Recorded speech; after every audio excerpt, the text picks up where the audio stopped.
Hey kiddos, have you ever had one of those days where everything just seems to go upside down? Well, let me tell you about Tim and his hilarious invisible homework story. So, picture this.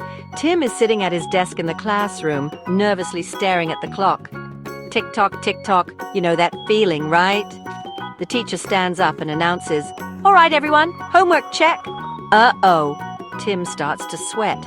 His homework is nowhere to be found. Now, as Mrs. Smith, the teacher, gets closer and closer to Tim's desk, he panics. In a burst of desperation, he blurts out, my homework. It went invisible." "Invisible? Really, Tim?" Mrs. Smith raises an eyebrow and asks, "Invisible?" Tim nods confidently. "Yeah, I swear. It was there, but then, poof, it vanished." Mrs. Smith, now very curious, bends down and says, "So what happened to it?" Tim shrugs, trying to look as serious as he can. "It's a magical assignment, Mrs. Smith. I guess it just didn't want to be seen today. Can you imagine that? A magical, invisible piece of homework?" The classroom erupts with giggles, and even Mrs. Smith has a smirk on her face. "Well, if it's invisible, how am I supposed to grade it?" she asks. Tim, with a big grin, replies, "Well, maybe just imagine I did it."